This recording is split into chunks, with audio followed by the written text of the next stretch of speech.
ঘড়ির কাঁটা সকাল 8:30টার ঘর পেরিয়েছে। মির্জা বাড়ির ডাইনিং নাস্তা করতে বসছেন ইভান, নূরজাহান, তামান্নার তার দশম শ্রেণীর পড়ুয়া মেয়ে নিত্য। শিরিন খাবার সার্ভ করছে। তনুজা একপাশে গুটিসুটি হয়ে দাঁড়িয়ে তাকে হেল্প করছে। নূরজাহান খাবার খাচ্ছে আর মাঝে মধ্যে কথা বলছেন। এদিকে ইভানের মাঝে কোনো ভাবান্তর নেই।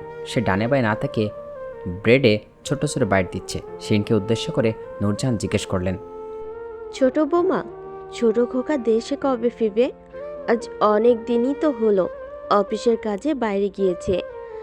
তার ফেরার সময় হয়নি এখনো? কাজ শেষ হয়নি? দিব্যর বাবারাতে ফোনে বলল সামনের সপ্তাহে চলে আসবে। কাজের শেষের দিকে প্রায়। ও আচ্ছা, তা দেখে শুনে থাকতে বলো। বিদেশ বিভুঁইয়ে থাকলে খুব চিন্তা হয় কি খাচ্ছে না খাচ্ছে। বাইরের খাবার ছেলেটা আমার ঠিকমতো খেতে পারে না। না খেয়ে খেয়ে একদম না খেয়ে খেয়ে একেবারে শুকিয়ে অর্ধেক হয়ে আসে। শিরিন প্রত্যুত্তরে মৃদু হাসে। নূরজাহান দীর্ঘশ্বাস ফেলে।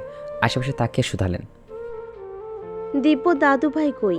সে এখনো খেতে আসলো না যে? দিব্য আসছে, আমি একটু আগেই ডেকে আসছি। দিব্য শাওয়ার নিচ্ছে, চলে আসবে এক্ষুনি। দিন দিন বাড়ির নিয়ম কারণ সব উচ্ছন্নে যাচ্ছে। যে যার খুশি মর্জি মতো চলছে।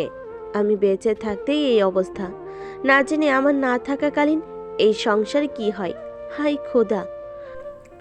খাবার খেতে বসেও চিরচারিত স্বভাবসুলভ প্যাচাল ধরছেন নূরজাহান। তার রুলস সবাই একসাথে সময় মতো খাওয়া দাওয়া করা। এই রুলস সর্বপ্রথম ব্রেক করে ইভান। সে তো অনেকদিন বাড়িতে না থাকার মতো থাকতো। বাড়িতে পানি শুয়েও দেখতো না। বাইরে দিনরাত কাটাতো তার। দিব্যর মুখোমুখি হতে হবে বলেই এ বাড়ি মুখতার হতে ইচ্ছে করতো না। তারপর দিদুনের অনুরোধে অনেকদিন ধরে বলার পর সে বাড়িতে ফেরে। আর সকালের নাস্তা একসাথেই করে। তবে রাতে করে বাড়ি ফেরা, ড্রিঙ্ক করা আর অভ্যাসে পরিণত হয়েছে। হাজার বলে কেউ কাউন্সিলিং করে এটা ছাড়ানো যাচ্ছে না।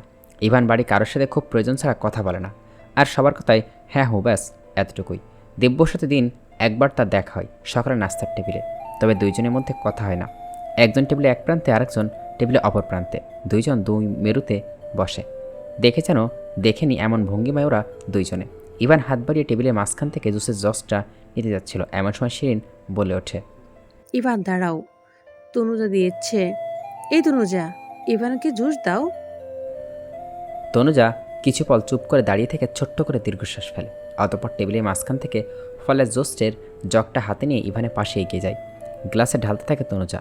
তরুণের মধ্যে চেয়ারের নাড়ার শব্দ হওয়ায় তনুজার চোখ তুলে সামনে তাকায়। সুঠাম দেহের আটোসাটো কফি কালারের টি শার্ট আর নীল জিন্স পরে, চুল ভেজাগুলো, মুখটা গভীর। তবে বরাবরের মতোই খুব হ্যান্ডসাম লাগছে দিব্যকে। তনুজা ইভানের পাশে দেখে ক্রোধের ভেতরে ভেতরে ফেটে পড়ে দিব্য। সব রাগ যেন নিরীহ চেয়ারটার উপরেই মেটায় সে। শব্দ করে চেয়ার টেনে বসে। তনুজার শান্ত চোখ দুটো দিব্যর মুখবে আটকায়। ফর্সা মুখটা কেমন ফ্যাকাশে ম্লান হয়ে আছে। তনুজার মায়া হয় দিব্যের জন্য। তার বুকটা হু করে ওঠে বেদনায়। এরই মধ্যে আকাশ বাতাস কাঁপিয়ে জলদ গম্ভীর স্বর কানে পৌঁছতে কেঁপে ওঠে তনুজার বিলেপ শরীর। স্টুপিড কোথাকার, কোথায় তাকিয়ে আসো? হ্যাঁ, চোখে দেখো না নাকি? কোন ধ্যানে আসো? ইভানের চড়ি যাওয়াত মেজাজে এহেন কথাগুলো উপস্থিত কয়েকজোড়া চোখ সেদিকে নিবন্ধ হয়। তনুজার সাথে সাথেই দাঁত দিয়ে জিভ কাটল। জোস ঢালতে গিয়ে তার বেখালি গ্লাস ভর্তি হয়ে উপচে পড়ছে। তার উপচে পড়া জোস টেবিলে ভেসে ইভানের গায়ের উপর পড়েছে। তনুজার বুকটা ধরফড়ে ওঠে ইভানের ধমক শুনে। তনুজার গলা শুকিয়ে কাঠ হয়ে আসছে। ভীত সন্ত্রস্ত হয়ে অপরাধীর সুর আমতামতা করে বলে, সরি, আসলে আমি খেয়াল করিনি। ইভান রুল কণ্ঠে বলে, খেয়াল করনি? কোন দিকে তাকে হা করে আসছো? যে এদিকে জোস ঢেলে বন্যা বয়ে দিচ্ছ? কেয়ারলেস একটা। আমার ড্রেসটা নোংরা করে ছাড়লো, যত সব। ইভান এভাবে তনুজাকে বলায় দিব্যের মেজটা খারাপ তুঙ্গে ওঠে। তার হাতের আঙুলের মুষ্টিবদ্ধ হয়ে যায়। বরংবার দিব্য রাগ জিত বেশি।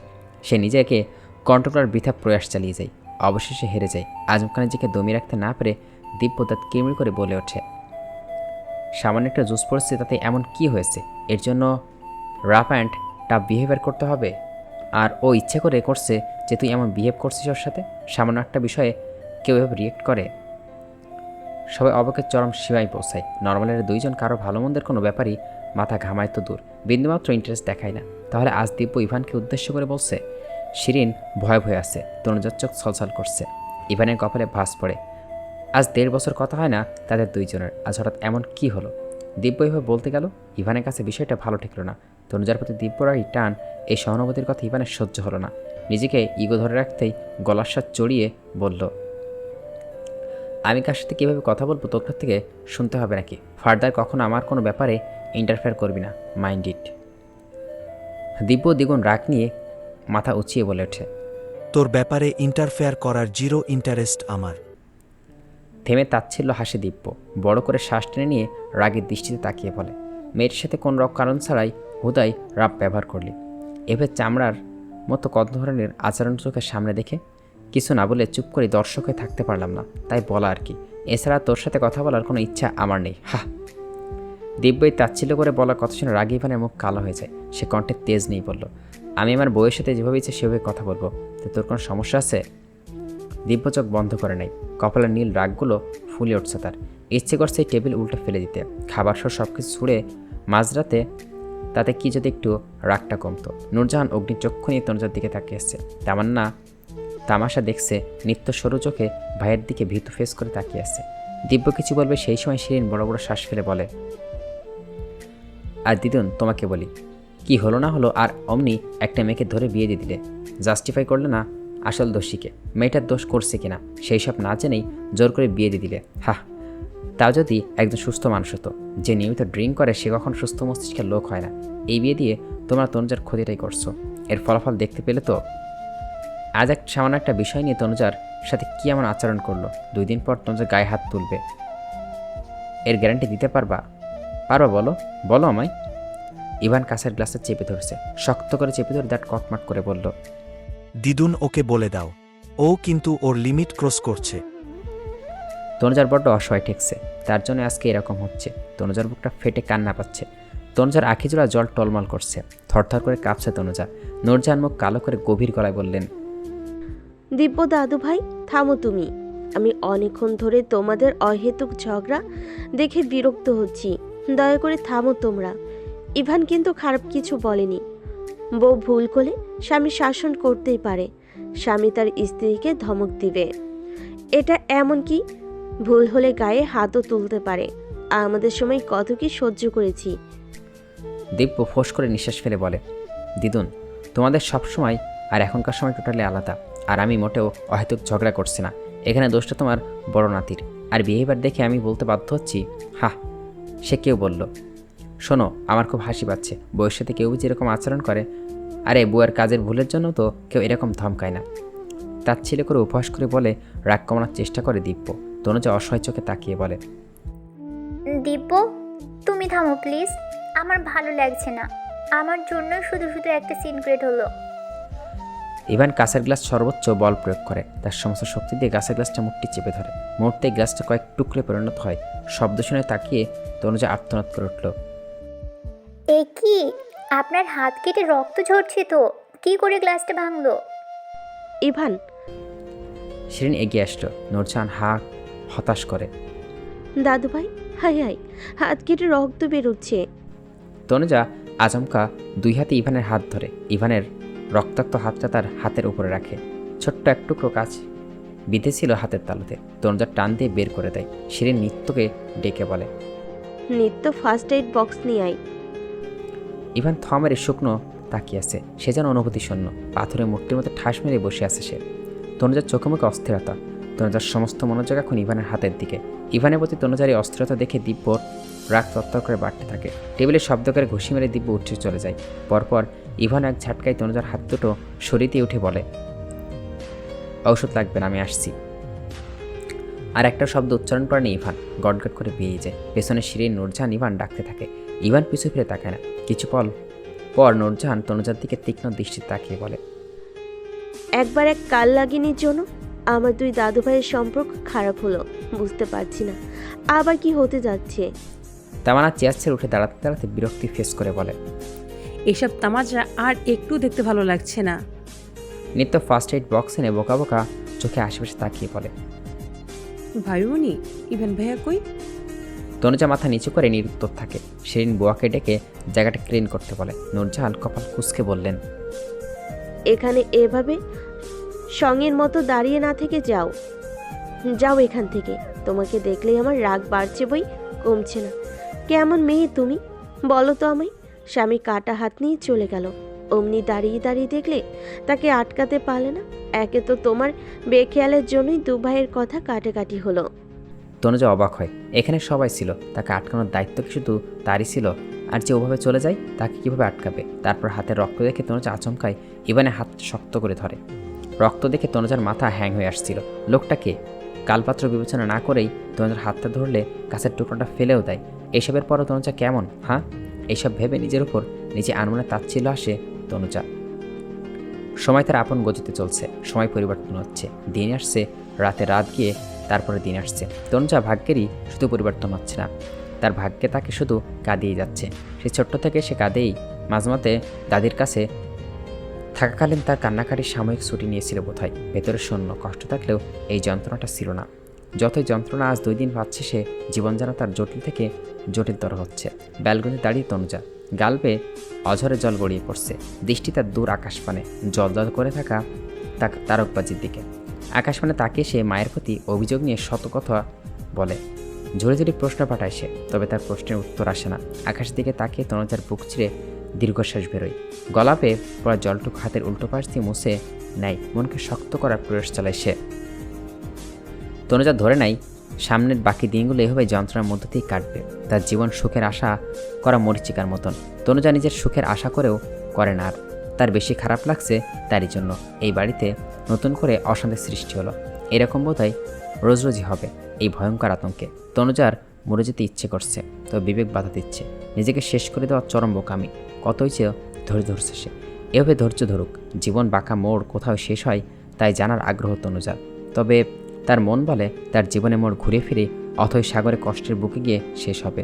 সুখের দেখা এ জীবনে মিলবে না কবু। তনুজা নিজের মনোবল বাড়ানোর চেষ্টা করে, তার অবচেতন মন আওড়ায়। জানি না আমি কিচ্ছু জানি না। ওনাকে আমি আপন করতে পারবো কিনা তা জানি না। তবে দিব্যর প্রতি নিজের মনকে তো চাইলেই কঠোর করতে পারবো।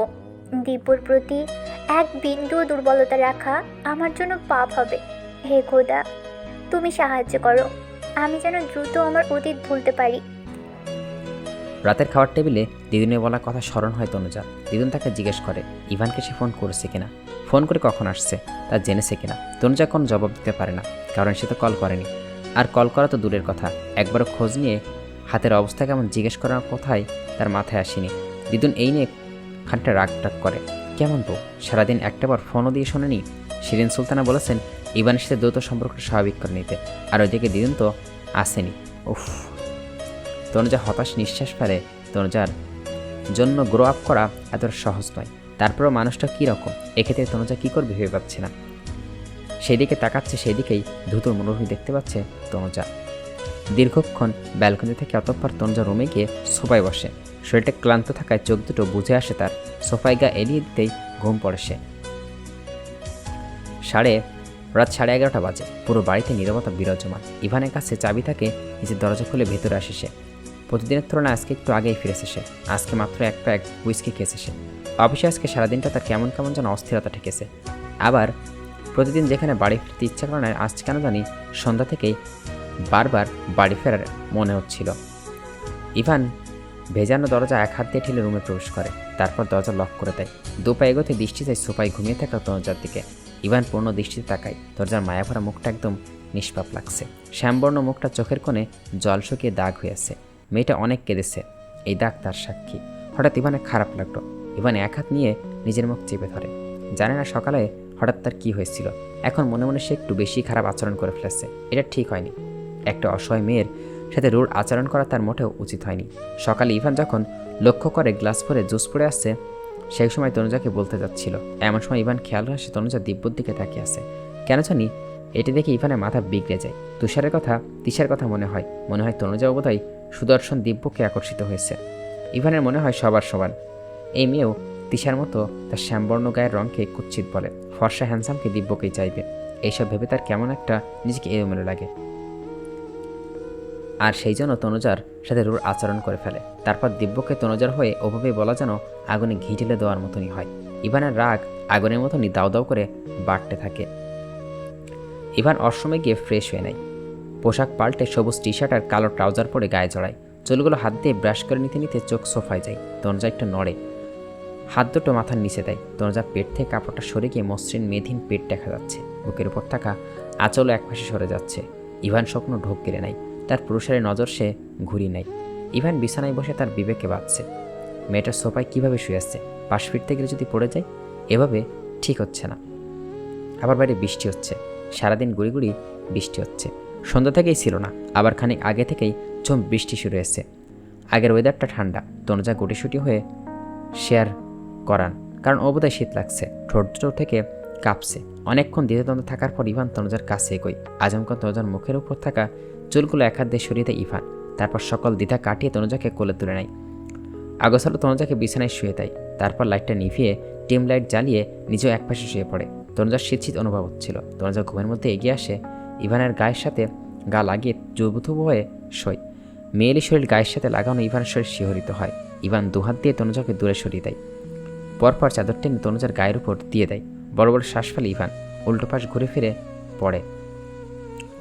আকাশ থেকে গুড়গুড়িয়ে কাঁদছে। আকাশে বুক চিরে কান্নার বৃষ্টি থেকে ধরণীতে নামছে। কাঁদছে দিব্যর বুকের ভেতরটাও। শান্তি মিলছে না তার। ঘুম নেই চোখ দুটোতে। দিব্যর কষ্টরাগ ক্ষোভ সব আজ মিলেমিশে একাকার হয়েছে। ব্যালকনিতে দাঁড়িয়ে একের পর এক সিগারেট শেষ করছে দিব্য। ব্যঞ্জন সিগারেটের প্যাকেটটা আর কিছুক্ষণ গেলেই খালি হলো বলে মুখটা উঁচুতে তুলে ধোয়া ছাড়ে। খানিকক্ষণ আকাশ থেকে নিষ্প্রভ চাহনি চেয়ে রয়। এরই মধ্যে মোবাইলটা রিং হয়। পকেটে হাতে ফোনটা অন করে নাম্বারটা কপাল কুচকাশি দিব্যের। খানিকটা সময় নিয়ে রিসিভ করে সে। হ্যালো, কে? ওপাশ থেকে কোনো শব্দ আসে না। দিব্য আবার বলে, হ্যালো, কে? শুনতে পাচ্ছেন? হ্যালো। তবু কোনো সারা শব্দ পাওয়া যায় না। দিব্য এবার রাগ হয়। দিব্য বকে কিছু বলবে, তার আগেই মেয়েলি ভয়েস আসে। দিব্যর কুচকানো বুড়ো আরও কঞ্চিত হয়। তার সুডৌলো সুন্দর কপালে ভাঁজ প্রগাঢ় হয়। কণ্ঠটার কারো মস্তিষ্ক জানান দিচ্ছে। মাথায় রক্ত উঠে যায় দিব্যের। Hello babe, how about you? পরিচিত মেয়ের স্টাইলি ভয়েস শ্রবণ হতেই দিব্য জড়িয়ে থাকা মেজাজটা দ্বিগুণ হয়। দিব্যর আগে ফোঁস করে নিঃশ্বাস ফেলে শক্ত কণ্ঠে প্রশ্ন করে ওঠে, আবার কেন কল করছো? তোমার ওয়ান থাকা সত্ত্বেও নিউ নাম্বার দিয়ে আমাকে আবার কল করার সাহস তুমি কোথায় পেলে? আর তুমি কি চাই তোমার? তোমাকে চাই। পাতলা ওষ্ঠচোড়া নেড়ে বিড়বিড় করে বলে তিশা, যা ফোনে ওপাশ থাকা দিব্যের কানে পৌঁছায় না। দিব্যর কথা আজ তার গায়ে মাখল না। তিশা নড়ে চড়ে বসে, মুখে একটা পৈশাচিক হাসি ঝুলে শান্ত কণ্ঠে বলল, কুল কুল কুল বেব, এত হাইপার হওয়া ঠিক নয়। উত্তেজিত হওয়া স্বাস্থ্যের জন্য ক্ষতিকর। আমি আবার বরাবরই তোমার ভালো মন্দের দিকে একটু বেশি নজর দিয়ে থাকি। তোমার ভালো চাই, তাই বলছি শুধু শুধু উত্তেজিত হয়ে পেশে বাড়িও না ডার্লিং। তিশার ন্যাকামি কথা শুনে দিব্যর গা জ্বলে উঠল। দিব্য তেজি গলায় বলল, ন্যাকামি বন্ধ করো। আর তোমার মতো মেয়ে কারোর ভালো চাই? হা হা হাসালে। ড্রামা বন্ধ করো। শেষের কথাটা দাঁতে দাঁত চেপে বলে দিব্য। তিশা ভিজানো গায়ে এলিয়ে দেয়। তারপর পরপর মাথায় নিচে এক হাত রেখে অন্যথায় ফোন কানে চেপে ধরে বলে, আচ্ছা, আমার কথা বাদ দাও। তা তোমার পেয়ারের ফেরেস্তার মতো ভালো ফারিস্তা নূর নূর তনুজার কি খবর? বন্ধুদের সাথে বাজি ধরে যাকে প্রেমের ফাঁদে ফেলতে ফেলতে গিয়ে নিজেই তার প্রেমে পড়ে হাবুডুবু খেতে থাকলে, তারপর সেই মেয়েটার জন্য আমাকে ইগনোর করতে শুরু করলে। তার কথা কিছু বলো বলো বলো বলো আমায়। আমি খুব এক্সাইটেড তার ব্যাপারে শুনতে। দিব্য কিচ্ছু বলে না, নিরুত্তর থাকে। তিশা শব্দ করে জ্বলনি দেওয়া হেসে ফের বিদ্রুপের সুরে বলে, দীপু বেব, যার জন্য আমাকে খারাপ বলেছিলে, আমাকে প্রস্টিটিউট বলতেও তোমার মুখে আটকায়নি, সেই তনুজা ওরফে তোমার তনু, তোমার সতী সাবিত্রী তনু, সে কি করলো? তার প্রেমিকের বাড়িতে থেকেই প্রেমিকের বড় ভাইয়ের সাথে ফষ্টি নষ্টি করলো। Just shut up, mind your language. মুখ সামলে কথা বলো। সামনে থাকলে তোকে আমি খুন করে ফেলতাম, একদম শেষ করে ফেলতাম তোকে। তনুজা সম্পর্কে একটা বাজে কথা বলবি না। আর তোকে কোনো যোগ্যতা নেই নিজেকে তনুজার সাথে কম্পেয়ার করার। আর তোর কি মনে হয়, তোর আর লিওর ক্লোজ ছবিগুলো দেখার পরও আমি তোর সাথে রিলেশন রাখবো? আর তোর মতো বাজে মেয়ের দিকে ফিরে তাকানোর ইচ্ছা সময় কোনোটাই সাফওয়ান দিব্য মির্জার নেই। আমার সবচেয়ে বড় ভুল ছিল তোকে হেল্প করার। আমার বড় ভুল হয়েছিল তোর কথাগুলো বিশ্বাস করার। পরে বুঝলাম ইভান ঠিক ছিল। আরে তুই তো একটা নোংরা মেয়ে, তাই তো তোকে নিয়ে সন্দেহ হওয়া ইভানের অস্বাভাবিক ছিল না। আর তুই মিথ্যে বললে আমার কাছে সিম্প্যাথি নিতে আসলি। আমি বোকার মতো তোর কথায় বিশ্বাস করে নিলাম। বিয়ে ঠিক হওয়ার পর বললি ইভান তোর পড়াশোনার জন্য বিদেশ যেতে দিবে না, তাই এই বিয়ে করা সম্ভব নয়। আর ইভান অনেক বেশি পজিটিভ। ইভানের এই পজিটিভনেস এক প্রকার তোর কাছে অত্যাচার ঠেকেছে। তুই মানসিকভাবে ডিপ্রেসড হওয়ার নাটক করলি। উফ! এক নাগাড়ে বলে বড় বড় শ্বাস ফেলে দিব্য। তিশা নিজের সাফাই গাইতে বলে, দিব্য, তুমি বুঝতে পারছো না কেন? এখনকার কালচার এটা। সেদিন লিওরও বার্থডে পার্টি ছিল। পার্টিতে সকলে ড্রিঙ্ক করে থাকে, আমিও করেছিলাম, যা এখনকার নর্মাল বিষয়। এটা এমন আর কি। আর ওই ছবিগুলো ড্রিঙ্ক অবস্থায় থাকাকালীন তোলা। দিব্য নিজের রাগটা কন্ট্রোল করার চেষ্টা করে, চোখ বন্ধ করে নেয়, দাঁত কিরমির করে বলে, তিশা অনেক হয়েছে, বাস। অনেক কষ্টে আমার মুখের ভাষা সংযত রেখেছি, আর সম্ভব হচ্ছে না, প্লিজ কল কেটে দাও। তিশা আবার রাগে আইটাই করে তিশা বলে, তনুজা, তনুজা যে এমন একটা জঘন্য কাজ করলো, আমার উপর দেওয়া সেই গালিটা তো তনুজা, আমার উপর দেওয়া সেই গালিটা তো তনুজা ডিজার্ভ। সেখানে এখনো তনুজার প্রতি তোমার এত প্রেম আছে কি করে?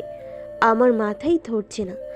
একজনের সাথে প্রেম করে আরেকজনের সাথে বিছানায় রাত কাটাই তনুজা, এরপরও বলবে তনুজা আমার থেকেও বেটার? সতী সাবিত্রী, তোমার ভীত বোকা প্রেমিকা তনুজা। দিব্য শরীরের জ্বালনি দিয়ে উঠে তিশার হাসি শুনে দিব্য একটা কষিয়ে রাম ধমক দিয়ে বলে, স্টপ স্টপ। আমি শিওর যা কিছু হয়েছে সব ইভান করছে, ইভানের প্ল্যান করা সব। আমি তনুজাকে চিনি, খুব ভালো করে চিনি। আমাদের 5 মাস রিলেশন ছিল, এই 5 মাসে কখনো ওর হাত ধরার সাহস পাইনি আমি। আর না তনুজা সুযোগ দিয়েছে। এরও কয়েক মাস আগে থেকেই তনুজাকে চিনি আমি। আমরা বেশ কেউকে চিনি না, তার পুরো পৃথিবী তনুজাকে খারাপ বললেও আমি বিশ্বাস করব না। একটু থামে কপাল সূক্ষ্ম ভাঁজ ফেলে প্রশ্ন করে দিব্য, বাই দ্য ওয়ে, তুমি এত কিছু কি করে জানলে? মাত্র 2 দিনের মধ্যে আমার বাড়িতে সকল খবরাখবর কে পৌঁছালো তোমার কাছে? তিশা এবার অপ্রস্তুত হয়, সময় নিয়ে পরপর কিছু শব্দ গুছিয়ে নিয়ে বলল সে, এ খবর কখনো বসে থাকে নাকি? তোমার আর তনুজার প্রেম কাহিনী যে তোমার আর তনুজার প্রেম কাহিনী যেভাবে শুনেছিলাম সেভাবে। মিথ্যা বলবে না, এ তো দ্রুত তোমার তো জানার কথা নয়। তিশার ঢোক গেলে নেই, আমতামতো করে বলে, আরে এসব খবর বাতাসের আগে ওড়ে, তুমি জানো না? দিব্য কিছু বলে না, কপাল ভাঁজ মিলিয়ে ঠোঁট কামড়ে নীরব থাকে দিব্য। তিশা কিছু ভেবে কৌশলে শুধায়, আচ্ছা দিব্য, তুমি বলছো ইভানের প্ল্যান এসব, তো তোমার কি মনে হয় ইভান কোনো প্ল্যান করেছে এটা? ইভান তোমাকে না পাওয়ার জন্য আমাকে দায়ী করে। আর হয়তো ও জেনেছিল আমি তনুজাকে ভালোবাসি, তাই হয়তো আমার থেকে তনুজাকে কেড়ে নিয়েছে নোংরা গেম খেলে। তিশার চোখ টিপে শব্দহীন হাসল, মনে মনে শখ কষে দিব্যকে ফের দাবার গুটি বানাতে চাইল। গলার আওয়াজে বেদনার্থ আনিয়ে বলল, সো স্যাড দিব্য, আমি তোমার কষ্টটা উপলব্ধি করতে পারছি। ইভান শুধু তনুজাকে তোমার থেকে কেড়ে নিয়ে ক্ষান্ত হয়নি, ওর আরও সুদূর প্রসারী পরিকল্পনা আছে। ও তোমাকে আরও কষ্ট দিতে চাই। ইভান চাই তুমি তাকে আর তনুজাকে একসাথে দেখে প্রতি মুহূর্তে জ্বলো, ছটফট করো, কষ্টে থাকো। দিব্য, তুমি ইভানকে সাকসেস হতে দিও না। তুমিও ইভানকে দেখিয়ে দাও, উল্টো ইভানের জ্বলনি ছটফটানি হয়, তাই করো। কি করে? তিশা মনে খুশি হলো, যাক টোপটা কাজে দিয়েছে বোধ হয়। আমাকে বিয়ে করে। মানে? আগে আমার কথাটা ঠান্ডা মস্তিষ্কে ভাবো। তুমি যদি আমাকে বিয়ে করে নিয়ে যাও, তাহলে ইভান তোমার পাশে আমাকে দেখে রাগে ফুঁসতে থাকবে। আর এটা প্রভাবে তুমি মোটেই তনুজাকে হারিয়ে শোকে কাতর হয়নি। আর তুমি মোটেও তনুজাকে হারিয়ে শোকে কাতর হওনি। তনুজা তোমার বাজি ধরা প্রেমী ছিল, আর তোমার জন্য তো আমি ছিলাম। তোমাকে আর আমাকে দেখলে ইভান লুচির মতো ফুলবে। গো বেচার ইভান, সে আর তোমার কষ্টে পৈশাচিক আনন্দ নিতে পারবে না, উল্টো নিজের কষ্ট বাড়বে। অসম্ভব। তোমার কথা শুনে একবার জীবনে বড় ভুল করে ফেলেছি, সেই ভুলের মাসুল গুনতে হচ্ছে আমাকে। তনুজাকে হারিয়ে প্রকৃতির বিচার কথাটা মিথ্যা নয়, আমি হাড়ে হাড়ে টের পাচ্ছি সেটা। আর ইভানের থেকে প্রতিশোধ নিতে আমি একাই যথেষ্ট। তার জন্য জেনে শুনে তোমাকে নিজের গলার কাটা হিসেবে নিতে চাইব না। পরে গিলতে আর পারবো না উগড়াতে। আর আমি তনুজার সামনে প্রমাণ করে দিব ইভান হচ্ছে ইচ্ছে করে ফাঁদে ফেলে তাকে বিয়ে করছে। সবার সামনে ইভান ভালো মানুষই মুখোশ খুলব। আমার মনে হয় তনুজা প্রমাণ পাওয়ার পর ইভানকে ডিভোর্স দিতে রাজি হবে। আমি বললাম তুমি ঠান্ডা মস্তিষ্কে ভাবো, এদিকে প্রমাণ জোগাড় করতে থাকো। যদি প্রমাণ না পাও, ইভানকে শাস্তি দেওয়ার জন্য সেকেন্ড অপশন হিসাবে আমাকে নিতে পারো। আচ্ছা দিব্য, তুমি ভাবতে থাকো। আর আমি খুব দ্রুত দেশে ফিরছি। দেশে ফিরে ফেস টু ফেস কথা বলবো। এই কয়দিনে তুমি ভেবে সিদ্ধান্ত নাও, ইভানকে সাকসেস হতে দিবে নাকি উল্টো ওকেই ঘোল খাওয়াবে। দিব্য আর কিছু না শুনে কলটা কেটে দেয়। তিশা ভাবতে থাকে, নির্বোধ দিব্য ঠিক রাজি হবে। তনুজাকে হারানোর শোকে হিতাহিত জ্ঞান হারিয়ে দিব্য খ্যাপাটে হবে। সে ইভানকে কষ্টে দেখতে চাইবে আর তিশাকে টোপ গিলাবে। আর আমার টোপ গিলবে তিশার আকাঙ্ক্ষা চাওয়া পাওয়া পূর্ণ হবে। এভাবেই তিশার চোখে দুটো জলজল করতে থাকে। ফজরে আজানের সুমধুর ধ্বনি ভেসে আসে চারদিক থেকে। তনুজার ঘুম হালকা হয় এবার। তনুজা নিভু নিভু চোখে তাকানোর চেষ্টা করে, চোখ করে নিজেকে বিছানায় আবিষ্কার করে। গায়ে চাদর জড়ানো দেখে অবাক হয় তনুজার। স্পষ্ট মনে আছে ও তো সোফায় শুয়েছিল, তাহলে এখানে কি করে? মাথা ঘুরিয়ে খানিকটা দূরত্বে ইভানকে ঘুমিয়ে থাকতে দেখতে পায়। তনুজা অস্বস্তি হতে থাকে, ওর অবচেতন মন আওড়ায়। তাহলে কি উনি? এতটুকু ভাবতেই তনুজার অস্বস্তি হুড়হুড় করে বাতাসের বেগে বাড়ে। তবে তনুজা বেশ বিস্মিত হয়। লোকটা তার গায়ে চাদর অবধিও দিয়ে দিয়েছে। মানুষটা বাইরে যতটা কঠোর স্বভাব দেখায় অতটা কঠোর নয় মনটা। তনুজার বুকটা অস্বাভাবিকভাবে কাঁপছে, কেমন হাঁসফাঁস লাগছে।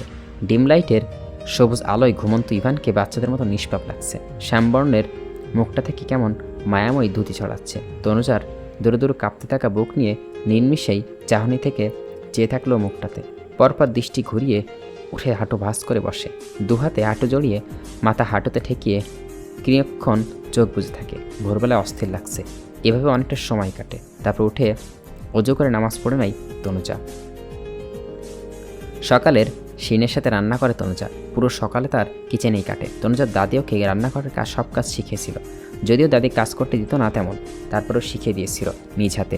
বিয়ের পর মেয়েদের এসব করতে হয়, তাই শিখে রাখা ভালো। তনুজা আগ্রহ নিয়ে দাদির কাজ দেখত, মাঝে মধ্যে সাহায্য করত।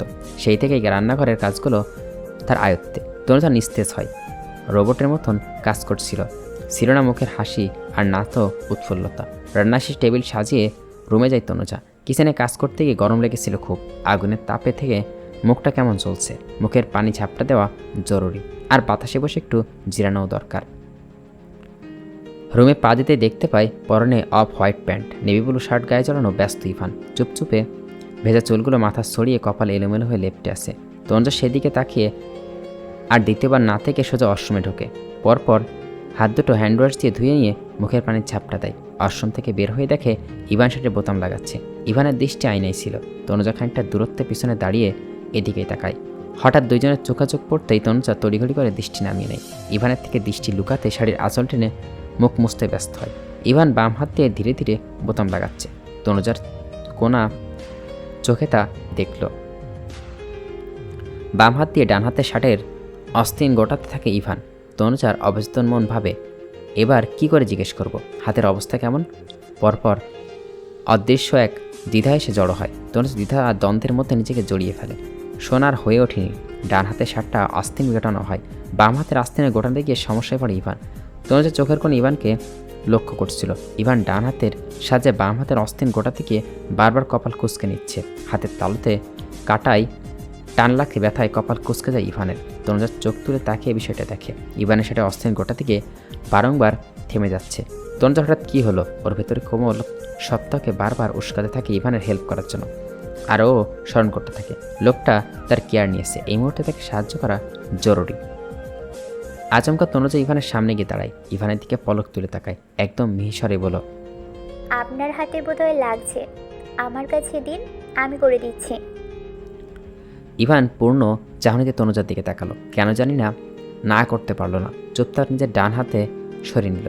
তনুজা ইভানের চুপচাপ থাকা কাটায় নীরব সম্মতি ধরে নিয়ে তার কোমল হাতে ইভানের শার্টের অস্তিন খুব যত্ন সহকারে আগোছালো গোছাতে থাকে।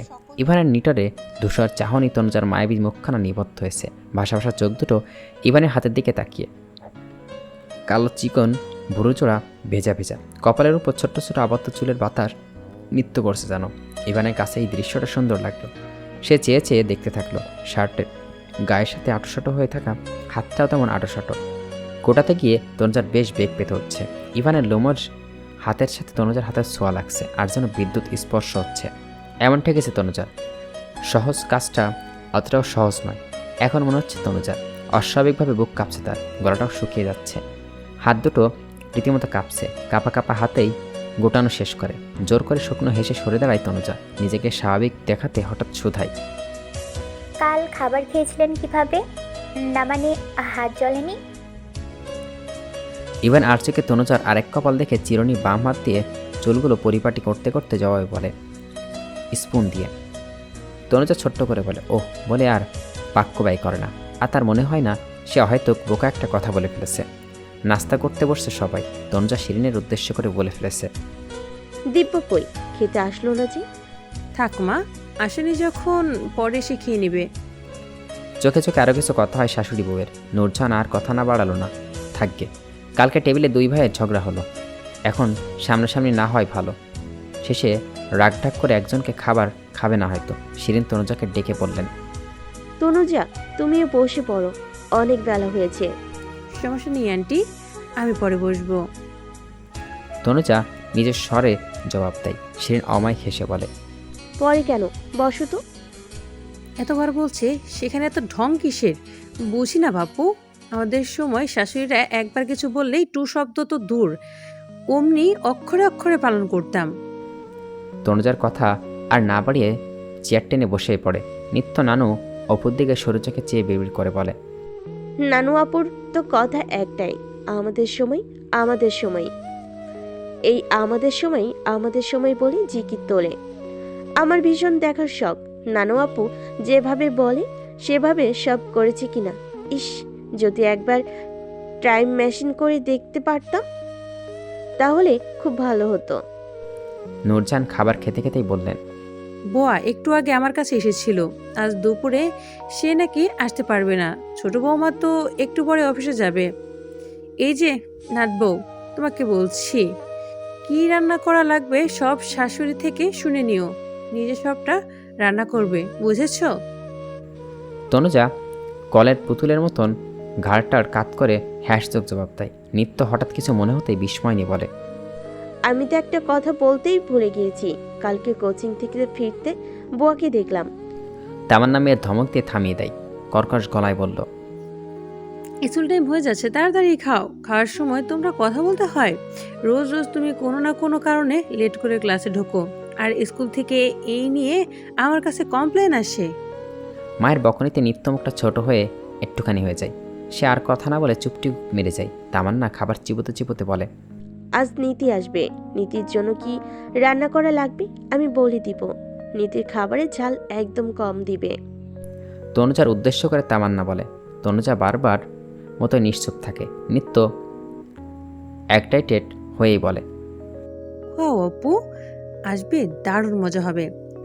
দরজার পাশে থাকা সুতাক থেকে কালো জুতা নামিয়ে পায়ে দিয়ে থাকে ইভান।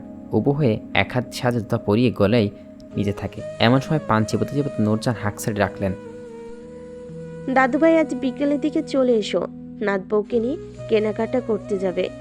এখনো তো তার তেমন কিছুই কেনাকাটা করা হয়নি, তাই তাকে নিয়ে আজকে মার্কেটে যাবে।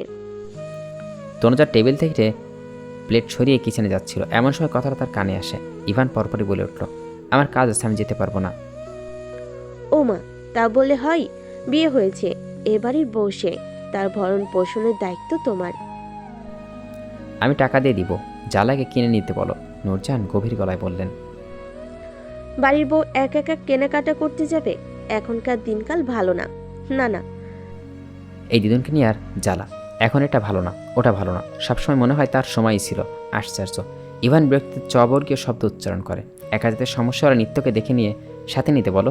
আলমারির ডান পাশের ডোরে টাকা আছে, তাকে নিতে বলো, আমি আসছি, আমার দেরি হয়ে যাচ্ছে। ইভান আর বাক্য খরচ না করে পা চালায়। পিছন থেকে দিদুন আঠাই করতে থাকেন। চেঁচিয়ে বললেন, আজ তোমার কাজ আছে, কাজ না হয় কাল নিও, কাল না হয় পরশু। তবু বাড়ির বাচ্চা মেয়ে সহ তাকে একলা দোকানে যেতে দিচ্ছি না। ইভান ফিরে তাকায় না, আজ আর কোনো প্রত্যুত্তর দেয় না। সে তার মতো আপন মনকে ত্রাস্ত পায়ে প্রস্থান করে। ঘড়ির কাঁটায় সকাল 9টা 35 মিনিট। মির্জাবাড়ির ডাইনিংয়ে বসে নাস্তা করছেন দিব্য। বাকিরা খানিকক্ষণ আগেই নাস্তা পর্ব শেষ করে ইভান অফিসে গিয়েছেন। শিরিন সুলতানা নিজের রুমেই আছেন। নীতি আর নিত্য দুই বোন সোফায় বসে বসে লুডো খেলছেন। কালকে বিকেলে হোস্টেল থেকে বোন আসছে। বোনের সঙ্গে গল্পগুজব করবে বলে মায়ের বকানি শুনেছেও স্কুলে জানে নিত্য। সিঙ্গেল সোফায় বসে পাঞ্চি বসে নূরজাহান। তনুজা কিচেন থেকে আলতো পায়ে হেঁটে আসতো। নূরজাহান থেকে খানিকটা দূরত্বে দাঁড়ায়। নিত্য হাস্যোজ্জ্বল মুখে তনুজার দিকে তাকায়, মিষ্টি হেসে বলে, ভাবিমণি, তুমি ফিরে আছো তো? আমাদের সাথে জয়েন করো, চলো লুডো খেলি। ভাবিমানি ডাক্তার শোনার সাথে সাথে দিব্য মাথা তুলে তাকায়। ডাইনিংয়ে বসে ঘাড় ঘুরিয়ে তনুজার এক পলক দেখে দিব্য। তনুজা কিছু করার আগেই নিত্য উৎফুল্ল হয়ে বলে ওঠে, ও বৌমণি, ও ভাবিমণি, খেলবে আমাদের সাথে? ইয়ে মানে তোমরা খেলো? দুই বোন একসাথে বলে ওঠে, ওকে। তনুজা নূরজাহান উদ্দেশ্য করে ভয়ে ভয়ে একদম মিহিস্বরে বলে, দিদুন, বলছিলাম যে নূরজাহান কপাল কুঁচকে তাকালো, মুখে গভীর সাপ টেনে বলেন, হ্যাঁ বলো। তনুজা দৃষ্টি নুইয়ে আসছে। ওভাবে নত মস্তিষ্কে দাঁড়িয়ে মিনমিন স্বরে বলে, দিদুন, আজকে একবার কলেজে যেতে চাইছি। কলেজে যাওয়া খুব জরুরি ছিল। কদিন বাদেই ইন কোর্সের এক্সাম আছে, তাই নোট কালেক্ট করতে। নূরজাহান তনুজাকে থামিয়ে দেয়। মুখটা অন্ধকার করে কর্কশ কণ্ঠে বলে, ছোট বৌমা তোমাকে কিছু বলেনি? তাকে যে বলেছিলাম তোমাকে বলতে পড়াশোনা বাদ দিয়ে দিতে, সে বলেনি তোমায়? তনুজা কিছু বলে না, নিরুত্তর থাকে সে। দৃষ্টি ফ্লোরে নিবদ্ধ করে শাড়ির আঁচল আঙুলে পেঁচাতে থাকে। নূরজাহান গলা খাকরি দিয়ে ফের বলে, আচ্ছা আমি বলছি, পড়াশোনা বাদ দাও। পড়াশোনার কথা বাদ দিয়ে মন দিয়ে ঘর সংসার করো। তাড়াতাড়ি ছেলে বলে নাও, স্বামী সংসার সামলাও। তুমি তো আর চাকরি বাকরি করে আমার নাতিকে খাওয়াবে না, তাই এত শিক্ষিত জ্ঞানী হতে হবে না। যেটুকু পড়েছো ওই দিয়ে ছেলে বলে মানুষ করতে পারলেই চলবে। দিব্য খাবার প্লেটে পানি ঢেলে হাত ধুয়ে নেয়। সবটুকু খাবার খায় না সে। দিদুনের সাথে কত শুনে সব মেজাজ 400 হয়ে যায়। দিব্য চেয়ার ছেড়ে উঠে দাঁড়িয়ে বলে, এটি কেমন কথা দিদুন? পড়াশোনা কি শুধু মানুষ চাকরির জন্য করে? পড়াশোনা করলে জানাশোনা বাড়ে, জ্ঞান বাড়ে। আর তনুজাকে তুমি পড়াশোনা বাদ দিতে বলছো কেন? আমার মাথায় ধরছে না, আশ্চর্য। নূরজাহান নাক মুখ সিটকে বলে, তোমার জ্ঞানের কথা রাখো দাদু ভাই। তোমার মতো লেখাপড়া জ্ঞান আমার না থাকলেও সংসারের জ্ঞান অভিজ্ঞতা আমার অনেক বেশি আছে। এই চুলগুলো এমনি পাকেনি, সংসার করতে গিয়ে কালো চুলগুলো পাক ধরেছে। তাই আমার অভিজ্ঞতা থেকে বলছি, বিয়ে হয়েছে, এবার ঘর সংসার করে খাক। নীতি সরু চোখে চেয়ে নানু আপুর কথা শুনছে।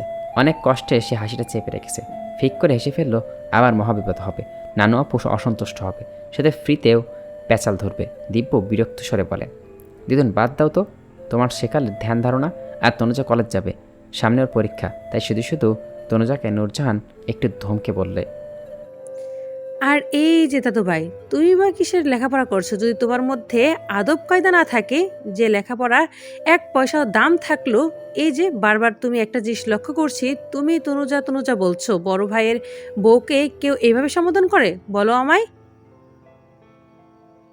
আর যেন তোমাকে কখনো তনুজা তনুজা বলে নাম ধরে ডাকতে না শুনি। বয়সে ছোট হলেও ও তোমার সম্মানে বড়, তাই এখন থেকে তুমি ওকে ভাবি বলেই ডাকবে। দিব্যের রাগ ততড়ি আকাশ সমান হলো। রাগ করে চেয়ারের পাথায় লাথি মেরে হনহনিয়ে সিঁড়ি বেয়ে উপরে উঠতে থাকে। চেয়ারের শব্দে কিছুক্ষণ চতুর্দিক ছড়াতে থাকলেন। দিব্যের উপর রুষ্ট হয়ে নূরজাহান আফসোসের স্বরে বলেন, দুটো নাতির একটার মনের মতো হয়নি। একজন তো হয়েছে রবট, আরেকজন তো হয়েছে রাগের খনি। কিছু বলেই তিনি ভাঙচুর শুরু করে দেয়। উফ। তনুজা পাথর বনে দাঁড়িয়ে আছে। তনুজার র শব্দটিও করে না। সে আটোশটোর মতো শরীর নিয়ে দাঁড়িয়ে আছে। করিডোর দিকে যাচ্ছিল তনুজা, এমন সময় পিছু থেকে ডাক আসলো, তনুজা। তনুজা পা দৌড় থেমে যায়। তবে তনুজা পেছন ফিরে তাকায় না, আর কোনো সাড়াও দেয় না। দিব্য অস্থির চিত্তে বলল, তনুজা, আমার তোমার সাথে কিছু কথা আছে। তুমি সবসময় আমার থেকে পালিয়ে বেড়াচ্ছ। তোমার সাথে কথা বলার স্কোপই পাচ্ছে না। তুমি আমাকে খুলে বলো, সেদিন অ্যাকচুয়ালি কী হয়েছিল? আমি শুরু থেকে শেষটা শুনতে চাই। তোমার যতটুকু মনে আছে ততটুকুই বলো, দেখি কোনো ক্লু পাওয়া যায় কিনা। দিব্যর দিকে পিঠ করে উল্টো দিকে দাঁড়িয়ে তনুজা দীর্ঘশ্বাস ফেলে প্রত্যুত্তরে বলে, কি দরকার এখন আর এসব জেনে? কি লাভই বা? যা ক্ষতি হওয়ার তা তো হয়েই গিয়েছে। এখন আসল হাজারটা সত্যি সামনে এলেও এই ক্ষতি তো পোষাবে না। এই অসুস্থ সম্পর্ক থেকেও তো আর বেরোনো যাবে না, তাই বাদ দাও। আমি সত্যি বের করতে চাই, ইভানের মুখ উন্মোচন করতে চাই। তুমি আমি হেল্প করো তনু। তনুজা মনে মনে তাচ্ছিল্য হাসে, ধরে আশা গলায় বলে, এই বিয়েটা হওয়ার আগে তোমার এসব বলা উচিত ছিল। এখন হাজারটা সত্যি সামনে আসলেও এই বিয়েটা মিথ্যা হয়ে যাবে না, তাই উনি আর এসব নিয়ে কিছু ভাবতে চায় না। আর দিব্য তোমাকে রিকোয়েস্ট করছি, তুমি যখন তখন এভাবে আমার সামনে আর দিব্য তোমাকে আমি রিকোয়েস্ট করছি, তুমি যখন তখন এভাবে আমার সামনে এসো না।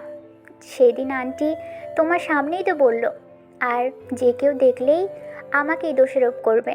সব দোষ তো হয় মেয়েদের, ছেলেদের তো কোনো দোষই হয় না।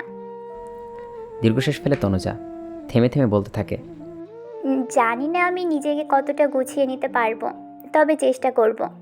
আর দিব্য, একজন শুভাকাঙ্ক্ষী হিসেবে বলছি, প্লিজ আমায় ভুলে যাও। গ্রো আপ করো। জীবন কখনো থেমে থাকে না, সময়ের সাথে সাথে জীবন তার নিজস্ব ছন্দে চলতে থাকে। তুমি আমার থেকেও বেটার কাউকে ডিজার্ভ করো। হয়তো তোমার জন্য সামনে ভালো কিছুই আছে, তাই অযথা আমাকে নিয়ে ভেবে সময় নষ্ট না করে নিজেকে গুছিয়ে নাও। সুন্দর একটা ভবিষ্যতের প্রত্যাশা রাখো। দিব্য আর কোনো কথা বলার সুযোগ না দিয়ে তনুজা লম্বা কদম ফেলে প্রস্থান করে। রুমে গিয়ে দরজা বন্ধ করে অমনি নিচে বসে পড়ে। আটকানো কান্না এবার বাঁধ ভাঙে, মুখে আখিজোড়া নেমানো নোনতা জলের ফোয়ারা নীরবে ঝরতে থাকে। কেটেছে আরও একটা দিন। আজ শুক্রবার। তনুজা ইভানের মধ্যে কোনো কথাই হয় না বলা চলে। রোজকার মতো রাত করে বাড়ি ফেরে ইভান। তনুজা ঘুমিয়ে পড়ে। সারাদিন সে তো বাড়িতেই থাকে না, আজকে অফডে হয়, সারাদিন ইভান বাড়িতেই আসে। সকালে কাজ শেষ করে ও রুমটাতে ইভান থাকায় রুমে সবসময় কাটাতে তনুজার কেমন অস্বস্তি লাগছিল। ইভান বিছানায় শুয়ে শুয়ে বসেছিল। সেই সময় তনুজা বেশিটার সময় ব্যালকনিতে হাঁটে। এখন বিকেল। তনুজা নীতি আর নিত্যর সাথে লিভিং রুমে বসে। রুমে ইভান আছে বিধায় তনুজা এখন এখানেই আছে। তাছাড়া কাজের সময় ছাড়া সে রুমে একলাই থাকে বেশি। নিত্য সিরিয়াল দেখছে। নীতি নেইল কাটার দিয়ে নখগুলো খুব যত্ন সহকারে কাটছে, আর মাঝে মধ্যেই তনুজার সাথে কথা বলছে। ভাবিমণি, তুমি এবার কোন ইয়ারে? আর তোমার কোন ডিপার্টমেন্ট? থার্ড ইয়ারে, বোটানি। ও, তাহলে তো তুমি আমার থেকেও বয়সে ছোট। আমি ফাইনাল ইয়ারে, আর আমি বাংলার ছাত্রী। ও তাই, ভালো। তোমাকে একটা কথা বলি, নানু আপু যাই বলুক না কেন, তুমি ইভান ভাইয়াকে বলো। আমার মনে হয় ভাইয়া রাজি হবে। ভাইয়া অনেক ব্রিলিয়ান্ট স্টুডেন্ট ছিল। সে মনে হয় তার দিদুনের বিরুদ্ধে গিয়েও তোমার পড়াশোনা কন্টিনিউ করতে বলবে। তুমি নানু আপুর কথায় কান্না দিয়ে ভাইয়ের সাথে ডিসকাস করো, কেমন? তনুজা হ্যাঁ হোক কিছুই বলল না। এর মধ্যে তামান্না এসে সবাই বসে অর্ডার করলেন। তনুজা, এক কাপ চা আনো তো। তনুজা তৎক্ষণাৎ উঠে কিচেনে চলে যায়। সিরিয়ালে কাজে বুয়ার চুটির একটা সিন চলছিল। সেই সময় আচমকা নিত্যর দিকে নীতি তাকিয়ে বলে, মাম্মা তো পরশু আমাকে সবার সামনে ধমক দিল বলে আর বলা হলো না। এখন কি সিনটা দেখে আমার আবার মনে পড়লো। এত কাহিনী বাদ দিয়ে কি বলবি বল, জলদি বল। এত দেশের পর টানা লাগবে না, সরাসরি বলে ফেল। এবার নীতির দিকে একটু চেপে বসে নিত্য ফিসফিস করেই বলে, জানো আপু, সেদিন আমি কোচিং থেকে ফিরছিলাম, আমাদের বুয়াকে দেখি একটা জুয়েলারি শপ থেকে বেরোতে। নীতির কপালে এবার বিরক্তিতে আর কুচকে আসলো। তো হয়েছে কি? তা কি জুয়েলারি শপে যাওয়া বারণ আছে নাকি? ধুর, আরে পুরো কথা তো শোনো। আগের দিন বুয়াকে জুয়েলারি শপ থেকে বেরোতে দেখলাম। তারপরের দিনই দেখি তার গলায় স্বর্ণের মোটা চেন চকচক করছে। এখনো লক্ষ্য করে দেখবা বুয়ার গলায় মোটা স্বর্ণের চেন, যা কিনা এর আগে দেখিনি। কিসের সিম্পল? মোটেও সিম্পল নয়। কয়দিন আগেই, 3 সপ্তাহ খানিক হবে মেবি, ছেলের সামনে একটা অপারেশনের জন্য 15,000 টাকা চেয়ে মামির কাছে কেঁদে পড়ল বুয়া। চোখের জল নাকের জল এক করে সে কি কান্না। মামি বেতন ছাড়াও বুয়াকে অপারেশনের পুরো টাকা দিল। এখন স্বর্ণের যে দাম জানোই তো, তাহলে এখন চেন কেনার টাকাটা পেল কোথায়? তুই কি বলতে চাইছিস বুয়া নিজের টাকায় চেন কিনে নি? অন্যের টাকায় তুমিন চুরি করেছে? হয়তো ডাল মে কুছ কালা হে। সিরিয়াল দেখতে দেখতে সব সময় শুধু আজের চিন্তা ভাবনা তোর মাথায় ঘুরপাক খায়। তোর তো কিছুই চুরি হয়নি তো, তাই এসব আবল তাবল চিন্তা বাদ দে। আর বুয়ায় গোছানোর টাকা থাকতেই পারে। নিত্য মুখ বেঁকিয়ে সিরিয়াল দেখায় মনোযোগ দেয়। তনুর মধ্যেই তনুজা চায়ের কাপ এনে তামান্নার দিকে বাড়িয়ে দেয়। ফুপি, আপনার চা। তামান্না হাতে নিয়ে চায়ের কাপে চুমুক দিয়ে থুতু করে উঠলেন। নাক মুখ কুঁচকে ফেললেন সে। চায়ের কাপটা সামনের কাছের টেবিলে রেখে উপরে শব্দ করে তামান্না। উতলিয়ে কিছু চা কায়ের উপর ভেসে পড়ে টেবিলে পড়ে। তামান্না রোড স্বরে বলেন, এটা কি বানিয়ে এনেছো তুমি? হ্যাঁ, তুমি জানো না আমি চিনি ছাড়া চা খাই? আমার সুগার আছে, চিনি দেওয়ার চা আমি খাই না। মায়ের এমন বিহেভে দুই বোন হতাশ হলো। তনুজার মুখে একদম মলিন হয়ে যায়।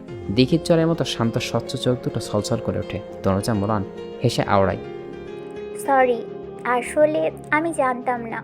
আমি আবার বানিয়ে আনছি। যত সব, কোনো কাজেরই না। তামান্না মুখটা কালো করে বলে, সামান্য একটা বিষয়, এভাবে না কর বলে সুন্দর করে বললেও তো বলা যেত। এভাবে তনুজার বড্ড অসহায় ঠেকলো। তনুজা ভঙ্গ হৃদয় নিয়ে টেবিল থেকে চায়ের কাপ তুলে হাতে নিল। এমন সময় গভীর গলায় আওয়াজ শুনে মাথা তুলে তাকায় তনুজা। তনুজা, আমি নিচে ওয়েট করছি, তুমি জলদি রেডি হয়ে আসো, কুইক। সিঁড়ির নিচে ধাপে ধাপে দাঁড়িয়ে ইভান। নীল রঙের ডেলিম প্যান্ট, সাদা আর কালো কালারের টি শার্ট পরনে, হাত দুটো প্যান্টের পকেটে গুজে স্ট্যান্ড দাঁড়িয়ে বাইরে যাবে বলে নিচে নামছিল। সিঁড়িতে নামতে গিয়ে ফুপির কথা আর এমন আচরণের সবটা নজরে পড়ে তার। ইভানের এই একটা জিনিস খুবই খারাপ লাগে, সে একদম সহ্য করতে পারে না। সে যেই হোক না কেন, কাউকে অবহেলা করা, তুচ্ছ তাচ্ছিল্য করা, তনুজার সাথে নিজের ফুপের এহেন বাজে আচরণে ইভান প্রচণ্ড রাগ হয়। ফুপির উপর অসন্তুষ্ট হয়। ফুপির বদমেজাজ স্বভাবের জন্য শ্বশুরবাড়িতে মিলেমিশে থাকতে পারে না। তাই তো বিয়ের কয়েক বছর পরই থেকেই এ বাড়িতেই ঘাঁটি গেড়েছে। তাই ফুপির অমায়িক স্বভাবের ফুপির জিন দুটো মেয়ে পেয়েছে। দারুণ দুই বোনের ব্যবহার অমায়িক তার মিষ্টি। তনুজা ঘাড় ঘুরিয়ে ইভানের দিকে বোকা বোকা চোখে তাকিয়ে সে প্রশ্ন করে উঠল, রেডি হয়ে আসবো মানে? ইভান নির্লিপ্ত কণ্ঠে বলল, শপিংয়ে যাব। দুদিন পরশু বলল, আজ আমি ফ্রি আছি, তাই এখনই চলো। তনুজা বিরোধিতা করে বলে, লাগবে না কিছু, আছে সব কিছু। কি আছে কি নেই আমি সেসব শুনতে চেয়েছি। এত কথা বলা বাদ দিয়ে আমি যা বললাম ফার্স্ট করো তাই।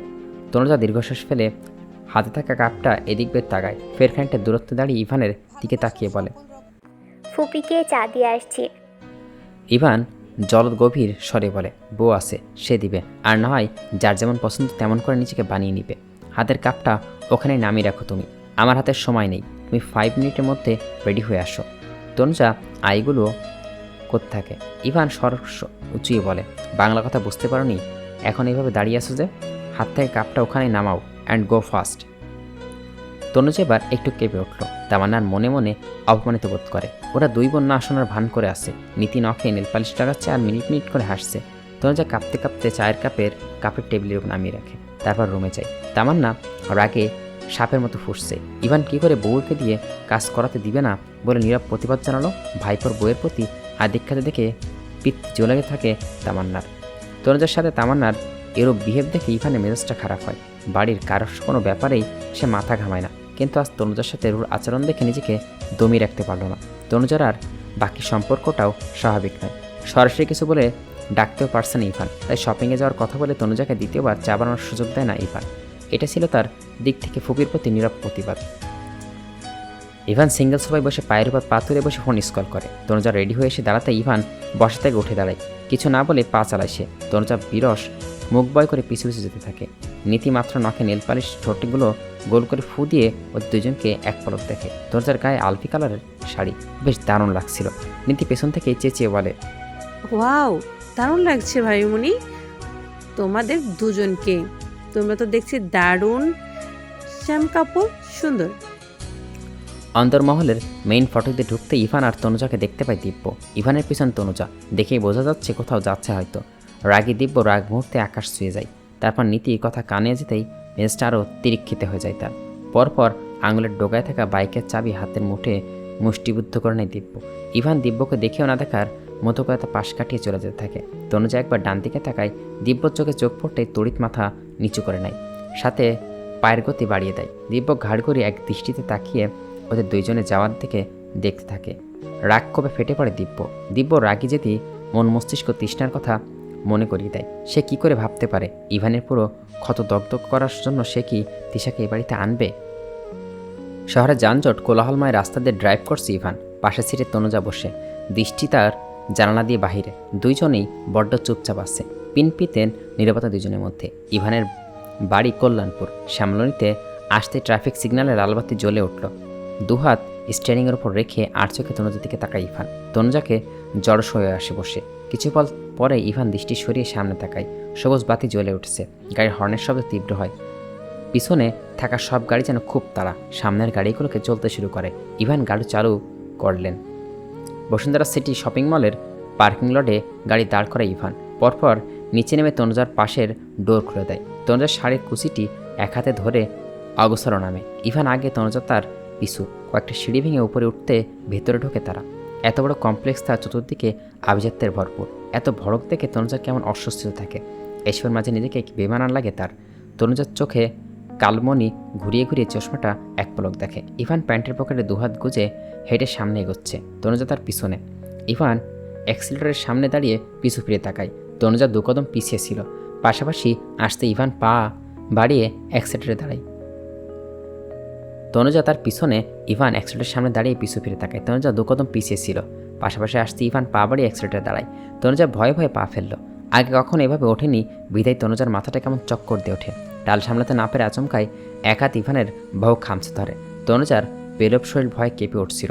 ইভানের বাহু ধরে এবার যেন ভরসার একটা খুঁটি পায় সে। ইভানের হাত ধরে এখনও পকেটে গুজে রাখা। সে শটাং দাঁড়িয়েছিল।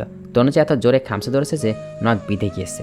ইভান গাড়িটা ডান দিকে ঘুরিয়ে একবার নিজেকে হাতের দিকে ইশারায় মেয়ের কি নর্মালি কোমল হাতটা তার শক্ত লোমেশ আঁকড়ে ধরে আসছে। পরপর চোখ ঘুরিয়ে কপাল কুঁচকে তনুজার দিকে তাকায় ইভান। তনুজার মুখবির ভীত হয়ে আসছে। তনুজার চোখ তুলে তাকাতেই ইভানের শান্ত চাহনি তার নজরে পড়ে। দৃষ্টি নামিয়ে ইভানের বাহু ধরে রাখা হাতের দিকে নজর পড়েই তনুজার চোখ বড় বড় হয়ে যায়। ইভানের হাতে তার নখ বসে গিয়েছিল। এক ফোঁটা লাল তরল দেখতেই অপরাধবোধে সে যায় তনুজার। তনুজার ভয়ে ভয়ে মানুষটা এবার নিশ্চয়ই কষে একটা থাপক দিবে, আর নয়তো কড়া করে বলবে। তনুজার শুকনো ঢোক গিলে ভীত স্বরে বলে, সরি, আসলে আমি বুঝতে পারিনি। ইভান দাঁত দিয়ে নিম্নষ্ট কামড়ে বুড়ো কুচকে তনুজার দিকে ঠায় দাঁড়িয়ে রয়। ভয়ে রীতিমতো তনুজার বুক কাঁপছে। এরই মধ্যে ইভান সামনে ইশারা করে অস্পৃশ্যরে আওড়ায়, চলো। ইভানের শান্ত শীতল স্বর শুনে তনুজান বিস্মিত হয়। অ্যাক্সিলেটরের থেকে নেমে ইভানের বাহু থেকে নিজের হাতটা সারিয়ে নেয়। সেকেন্ড ফ্লোরের শাড়ির দোকানে ঢুকে তনুজার অস্বস্তি বুঝতে পেরে ইভান নিজেই বেশ একটা শাড়ি প্যাক করতে বলে। তারপর কয়েকটা থ্রি পিসও নেয়। সাথে প্রয়োজনীয় কেনাকাটা শেষ করতেই ফিরতে থাকে। ফার্ম গেটে জ্যামে আটকে পড়ে। এখন সন্ধ্যা রাত। কেনাকাটা করতে গিয়ে ঘোরাঘুরি তনুজার গলা শুকিয়ে যায়। আবার গরমে জ্যামে পড়ে পানি তৃষ্ণাটাও বেড়ে গেল। তৃষ্ণাও তনুজা বসে শান্তি পাচ্ছে না। তনুজার অস্থিরতা বুঝতে পেরে ইভান শান্ত করে শোধায়, any problem? Something happened? Tanuja মাথা নাড়িয়ে জড়তা নিয়ে বলল, না না, ঠিক আছে। ইভান জানালা দিয়ে মাথা বের করে তাকিয়ে জোরে সরে ডাকে, এই পিচ্ছি, এই পিচ্ছি। গায়ে ছেঁড়া ফোটা গেঞ্জি, অল্প বয়সী একটা ছেলে। এই পানি পানি পানি লাগবে বলে এই গাড়ি থেকে ও গাড়ি যাচ্ছিল। ইভান ডাক শুনে ছেলেটা খুশি হয়ে এগিয়ে আসে। খদ্দের পেয়ে যেন আকাশ চাঁদ পেয়েছে এমন খুশির আমেজে ছেলেটার ভেতরে বইতে থাকে। কাছে আসতে ইভান বলে ওঠে, এক বোতল পানি দাও তো। ছেলেটা 1 লিটারের ফ্রেশ একটা মিনারেল ওয়াটার বোতল বাড়িয়ে দেয়। ইভান পকেট থেকে ওয়ালেটটা বের করে 200 টাকার একটা নোট দেয়। সেটা গল চুলকে অসহায় কণ্ঠে বলে, মামা ভাঙটি নাই, খুচরা দেন। ইভান স্মিত হেসে বলে, পুরোটাই রেখে দাও। সেটা মোলান মুখে হাসি ফুটল। একগাল হেসে টাকাটা হাতে নিয়ে খুশি হয়ে আরেক গাড়ির দিকে ছুটল। তনুজা অবাক নয়নে চেয়ে চেয়ে দেখল, এই মানুষটাই প্রথম একটু হাসতে দেখল, কারোর সাথে আন্তরিকতার সাথে কথা বলতে দেখল, যে কিনা বাড়ির লোকেদের সাথে প্রয়োজনের কথাও গভীরভাবে বলে।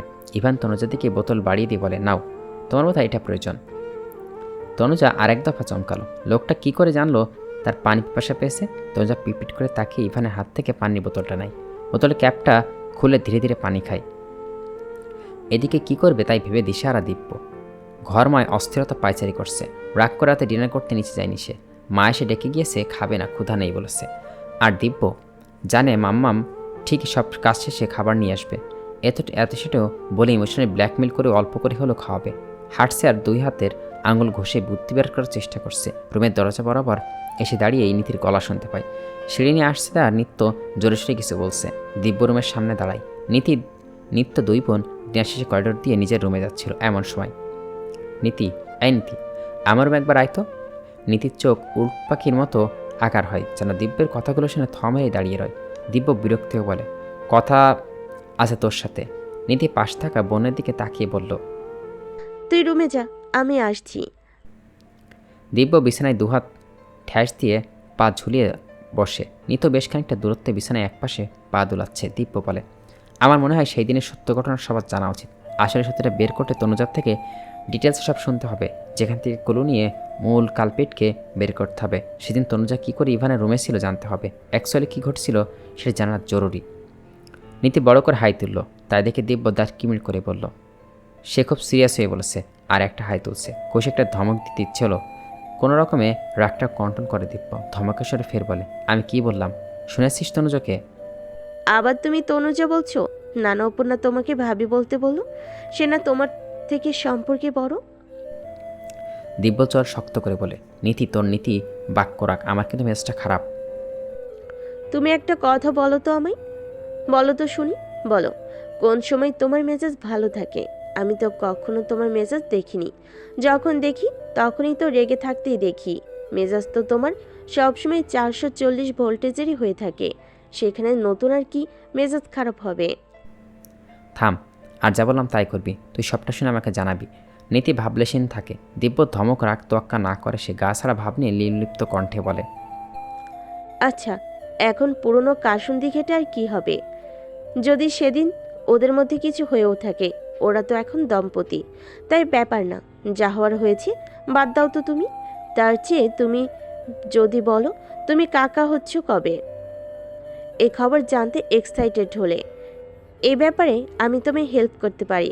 ভাবিমণিকে জিজ্ঞেস করব, তা আমাদের দিব্যবাবু কাকা হচ্ছে কবে?